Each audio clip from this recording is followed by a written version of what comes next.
Hi, everyone. This is Brooke, the founder of the Santa Barbara Blockchain Institute, with our mission of bringing Bitcoin lessons to everyone and helping increase education and adoption. So, today's lesson is going to be a critical lesson. We're about halfway through the series of 10 lessons that I've created, and this is number 5. We're going to talk about consensus protocols, and this is a highly, highly important element within the blockchain universe because it really determines who has power and control. First, the disclosures. I'm not a financial advisor. This isn't investment advice in any way. Do your own research. This is just some informational and educational content for you to consider. I'm not a technical expert, so I don't go too far into the weeds, but I want to present you with some big ideas about this so that you can make up your own mind. I do hold digital assets, so I've got skin in the game. First, I'm going to remind you of the model that I created just to help me get in my own head a little bit of a better understanding about how blockchains work. So you recall that there are these 4 elements. We've got a use case or a purpose, but we also need to decide sort of how the system is managed and function, who has power and control, and that's the red quadrant. We need to talk about the supply, the distribution, and the operations of the tokens, which is important, but ultimately perhaps not quite as important as the consensus protocol. But it does also govern areas like the scarcity, which we know is very important for money in particular. And lastly, the security, which is obviously by its nature got some relevance also. But today we're going to focus on consensus protocols. And that, I'm going to take you back to the model of the blockchain. We're going to touch on this briefly to refresh your memory. So as transactions, proposed transactions come into the network, a group of participants, a group of nodes, are looking and validating the transactions that are submitted, that are sitting in a proposed pool. They're putting them into blocks. Every 10 minutes, they're blocking up some more transactions that they believe are valid. And then they're basically fighting for the right to be able to attach that block to the chain, which ultimately becomes an immutable ledger that everybody has sort of agreed to as being the truth.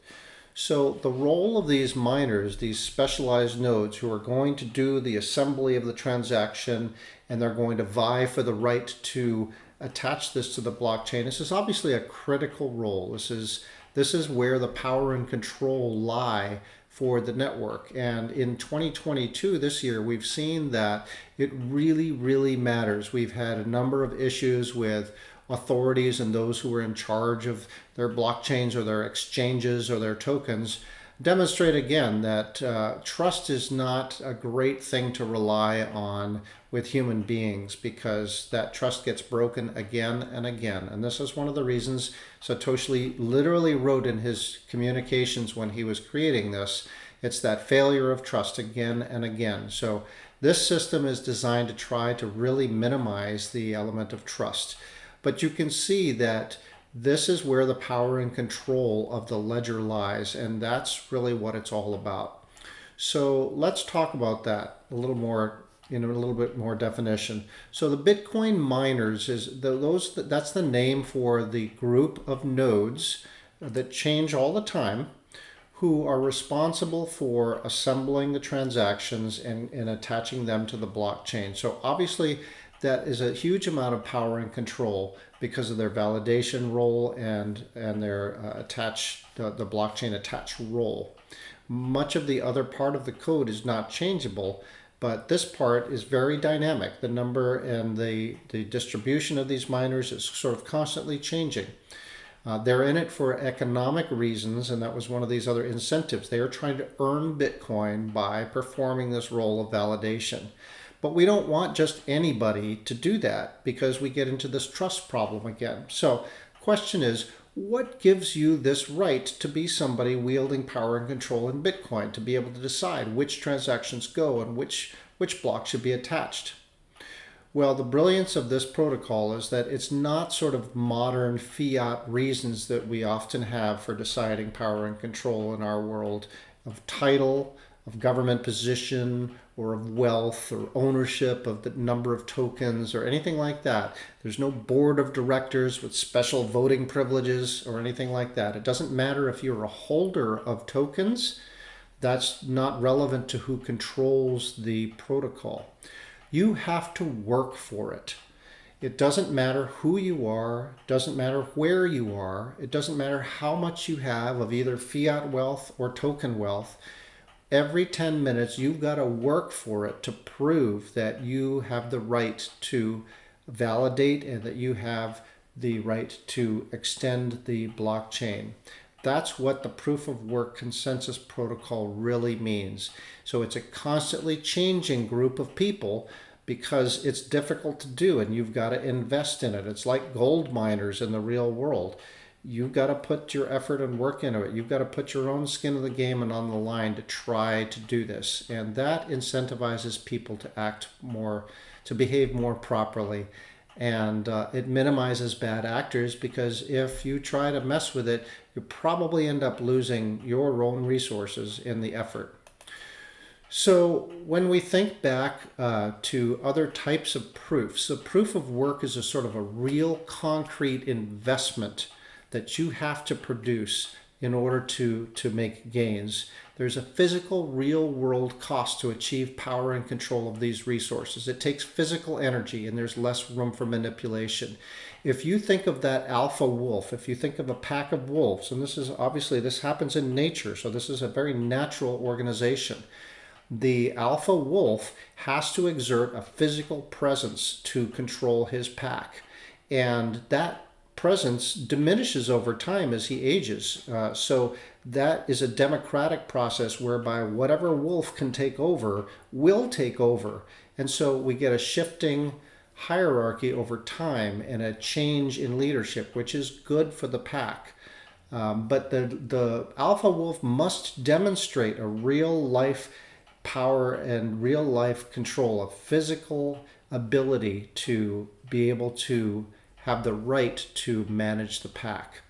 So it's a natural phenomenon, and that's a little bit different from some of the other proofs that we've had over our human existence, other abstract ranking systems that we've used for people to have power and control. And unfortunately, some of these abstract systems allow people a lot of leverage over a lot of other people or over the system. And sometimes it's deserved, but oftentimes, as Satoshi pointed out, it's not deserved and they misbehave and misperform. So some examples of abstract ranking system, for example, determine power and control over resources would be birthright. You get to be the king because you were the prince. No other reason that it's your birthright. So obviously through time, we've seen some pretty awful monarchs, and this abstract proof is one of the reasons, is that they didn't necessarily earn the right. They were just given it because of lineage. Other abstract ways of having control are wealth. Wealth, as we said, is a matter of the mind. Wealth is a very much of an abstract creation, as is money. And so just because somebody has a lot of wealth, which they may have inherited, doesn't really give them motivation to protect other people, to behave as a good actor in this network or any of these other things. Luck can sometimes play a role. We've had people who lucked into positions of power and control.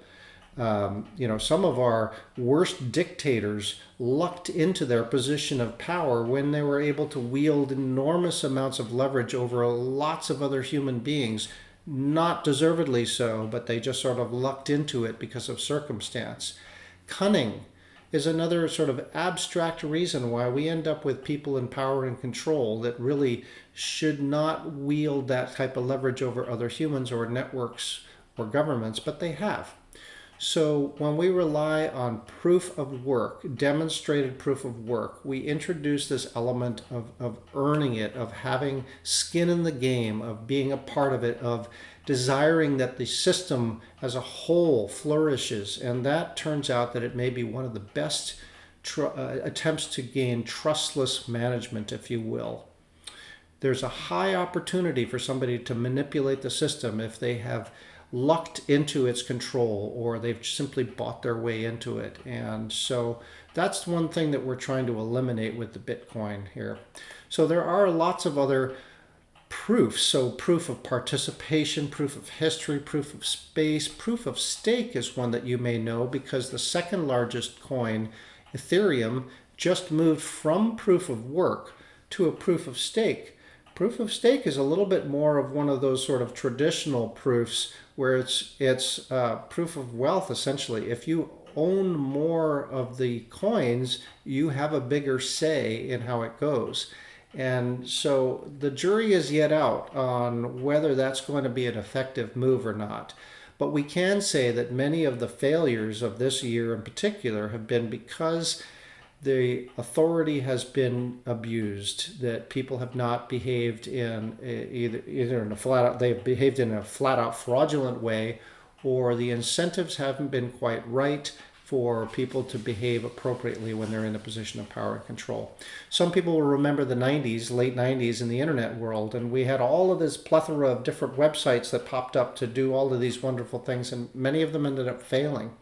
We're in a similar position now with this blockchain technology, and that quadrant of consensus protocols is an extremely important one when we try to measure what's going to survive and what are truly legitimate demonstrations of appropriate authority and control.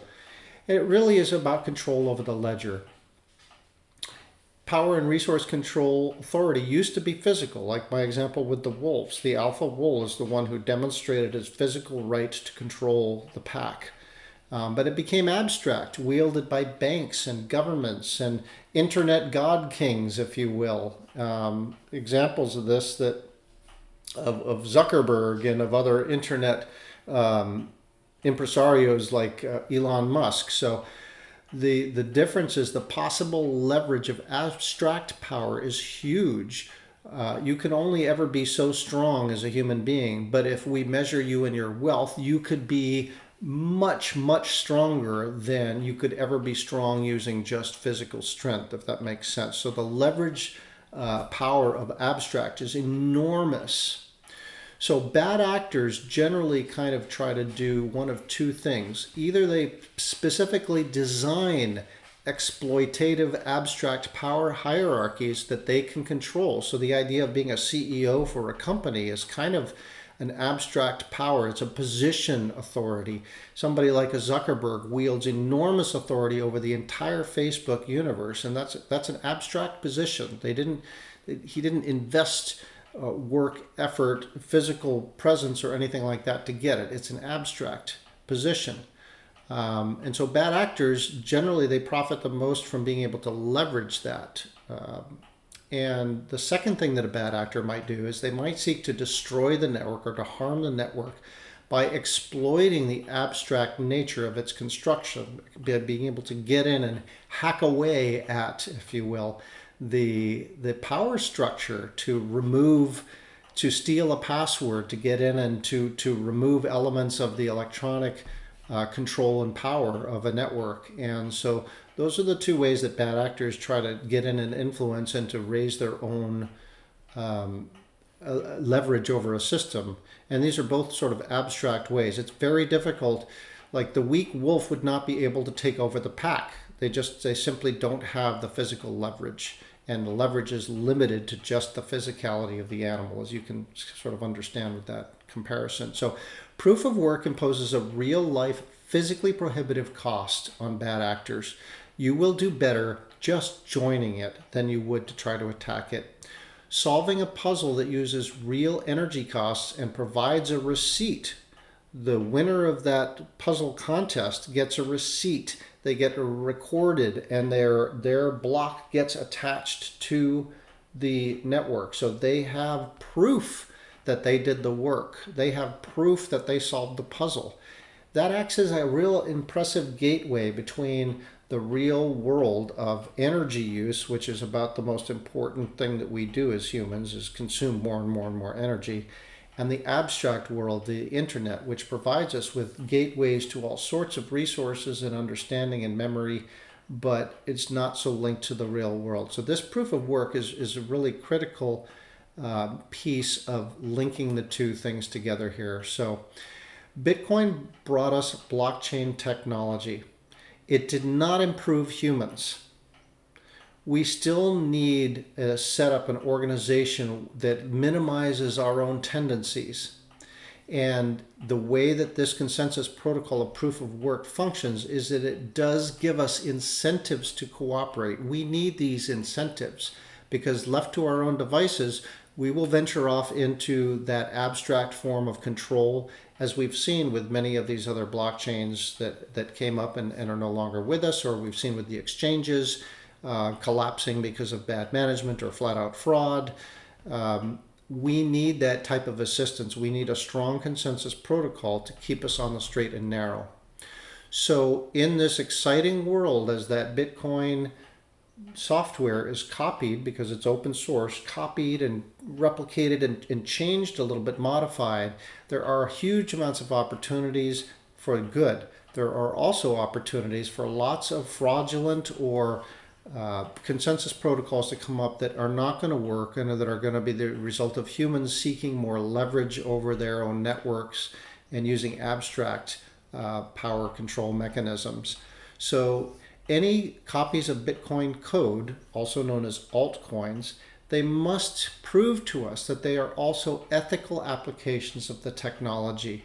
Proof of work is ethical because it is free and open to anybody to compete, to try to earn the right to have power and control in this system. It does not rely on hereditary factors or wealth factors or position factors or any of these abstract factors. It just means you got to work for it, just like the wolves do. So we are understanding, especially in this year of 2022, there are limits to transformational technologies. We can still find ways to weaken them and to take them apart and to abuse other people and to overstate our leverage over networks and systems and have them be taken down. So we really should re-examine the importance of this proof of work consensus protocol. And you can tell by the way I'm speaking that I'm highly impressed and a big fan of the proof of work. The other proofs remain to be seen. Are they going to be appropriate consensus protocols? Or are they going to end up like 1999 with a lot of dot-coms that really just couldn't go anywhere? So we shall see.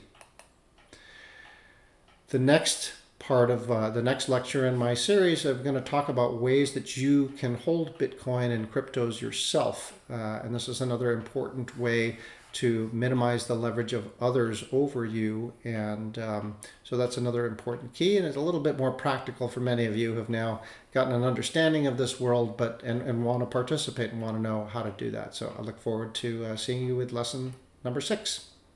Thanks.